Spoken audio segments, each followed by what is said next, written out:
Hello, আমি Santu Adhikari, light reading photocopy academy mentor.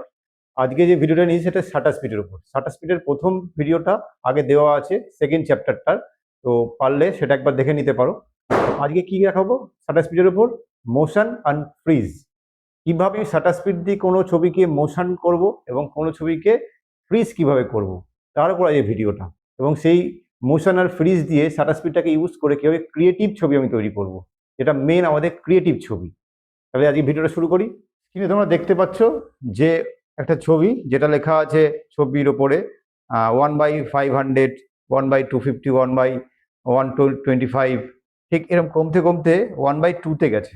দেখতেই পাচ্ছ শাটার স্পিডটা আমার 500, 1/500 অনেক বেশি। তো আমার সাবজেক্টটা ফ্রিজ।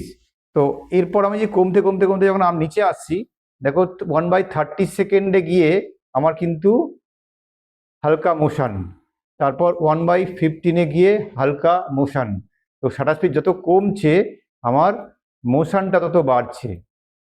এই 2-তে গিয়ে 1/2-তে গিয়ে মোশনটা অনেকটাই বেশি।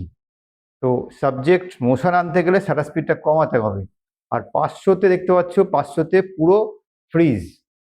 এবার আমি একটা ছবি দেখাই, ছবি দেখে আরো ক্লিয়ার হয়ে যাবে জিনিসটা। মোশনে প্রথমে দেখাচ্ছি মোশনের ছবি, কিভাবে আমরা মোশনটা করব। তোমরা স্ক্রিনে দেখতে পাচ্ছ একটা ঝর্ণার ছবি। আমি ঝর্ণাটা জুম করে দেখাই। দেখতেই পাচ্ছ ঝর্ণার যে লাইনগুলো বয়ে যাচ্ছে, জলের যে ফোটার লাইনগুলো বয়ে যাচ্ছে। তো এটা কি করে হয়েছে, আমাদের শাটার স্পিডটাকে অনেকটা স্লো করতে হয়েছে, মানে লং এক্সপোজার। স্লো শাটার আর লং এক্সপোজার একই কথা।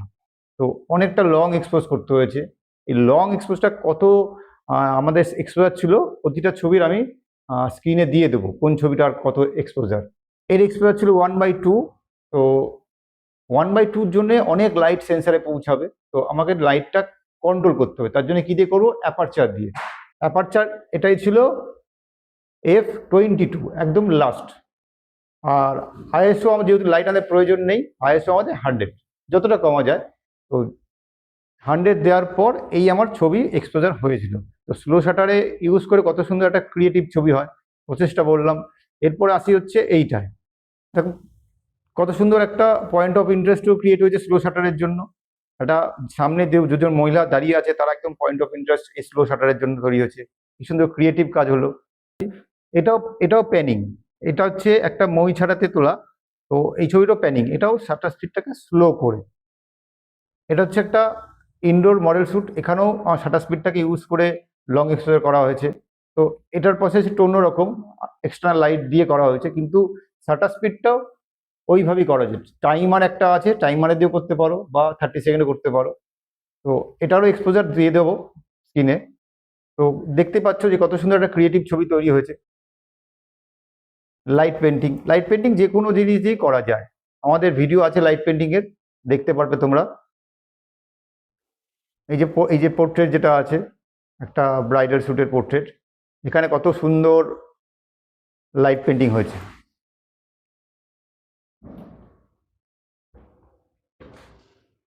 এটা একটা লাইট পেন্টিং স্লো শাটারে।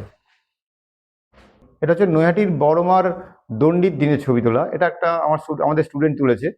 তো এই যে ছবিটা দেখতে পাচ্ছ, এটাতেও আমাদের লং স্প্রে কেন নিতে হয়েছে, আমার যিনি শুয়ে আছে তিনি ফ্রিজ হবে, বাকিটা মোশনে চলে আসবে। তাতে কি হবে, সাবজেক্টটা পয়েন্ট অফ ইন্টারেস্ট ভালো ক্রিয়েট হবে, তার জন্যই লং এক্সপোজার করা।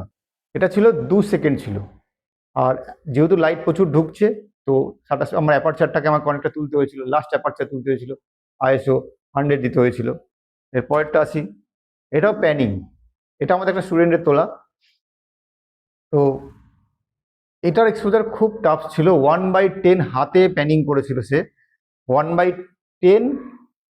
আর অ্যাপারচার লাস্ট তুলতে হয়েছিল। আর আইএসও ছিল 100, 100-এর নিচেও আছে, নিচেও করতে পারো। এটা হচ্ছে প্যানিং। তো আশা করি বুঝতে পেরেছো যে স্লো শাটারটা কিভাবে করতে হবে। এবার আসবো হচ্ছে কিভাবে মোশন সাবজেক্টকে ফ্রিজ করবো। মোশন বলতে তোমরা স্ক্রিনে দেখতে পাচ্ছ যে একটা পাখি ছবি, এই যে পাখিটা উড়ছে সেটা তার মোশনে আছে। আমি এটাকে মোশনে যদি আমি শাটার স্পিডটাকে না বাড়াই, আমার ওই যে ডানাটা মেলছে, এই যে উঠছে, এইটা কিন্তু ফ্রিজ হবে না। তো অতএব আমাকে সবসময় শাটার স্পিডটাকে বাড়িয়ে করতে হবে। পরের ছবি দেখাচ্ছি। সেম এই যে ফ্রিজ করা হয়েছিল বলেই খুব সুন্দর লাগছে, ডানাগুলো যদি মোশনে থাকতো তাহলে কিন্তু ভালো লাগতো না। পরেরটা আসি, এই যে গরুর দৌড়, এটা হচ্ছে মই ছাড়া, কত সুন্দর একটা, আগের ছবিটা দেখেছিলাম ওটা মোশনে ছিল প্যানিং, এটা হচ্ছে ফ্রিজ, ফ্রিজ পুরো একদম। এরপরেরটা আসি, এই যে জাম খাচ্ছে, এই যে জাম মানে এই যে সুন্দর কম্পোজিশন করে একটা জাম খাচ্ছে, এই জাম খাওয়াটা তো মোশনে, আমি যদি শাটার স্পিডটাকে না বাড়াই তাহলে কি হবে, আমার মোশন হয়ে যাবে, ওই যে পয়েন্ট অফ ইন্টারেস্ট যে আছে বাচ্চাটাকে ছেলেটা, ওটা কিন্তু ক্রিয়েট হবে না, মোশন হয়ে যাবে। এর পরেরটা আসি, এই যে মা দুর্গার ছবি, এই যে মা দুর্গাটা পড়ছে, এটা তো মোশনে, আমাকে ঠিক কোথায় ক্লিক করতে হবে, শাটার স্পিডটাকে বাড়িয়ে আমাকে ঠিক ডায়াগোনালি কম্পোজ করতে হবে বলে এটাকে শাটার স্পিডটাকে বাড়িয়ে আমাকে ক্লিক করতে হয়েছিল। পরেরটা আসি, এটা হচ্ছে ভেলের ছবি। ভেলে কি হয়, মুখের মধ্যেই তো ত্রিশূল ঢুকিয়ে ঘোরে, নাচানাচি করে, তো সেটা মোশানে হয়। এবার মোশানে আসার ফলে কি হয়েছে, আমাদের ফ্রিজ করতে হবে। ফ্রিজ যেমন না করি তাহলে কি হবে, আমার পুরো মোশানে সাবজেক্টটা বোঝা যাবে না। তো পরেরটা আসি, এই যে ত্রিশূল, দেখো ত্রিশূলটা নিয়ে নাচানাচি করছে এবং ত্রিশূলের ছবি, ওই ত্রিশূল নাচানাচি করছে, তো ওটা ফ্রিজ করা হয়েছে শাটার স্পিডটা বাড়িয়ে। পরেরটা আসি, এই যে গরুটাকে সে আটকাতে চেষ্টা করছে, এই যে শাটার স্পিডটাকে বাড়ানোর জন্য হয়েছে কি, আমাদের ওই যে জলের দানাগুলো পর্যন্ত বোঝা যাচ্ছে, তো শাটার স্পিডটাকে না বাড়ালে এটা মোশানে হয়ে যেত। পরেরটা আসি, এই যে পাখির ছবিটা, এটা কত সুন্দর একটা ছবি, এটাও ফ্রিজ করা হয়েছিল শাটার স্পিডটাকে বাড়িয়ে।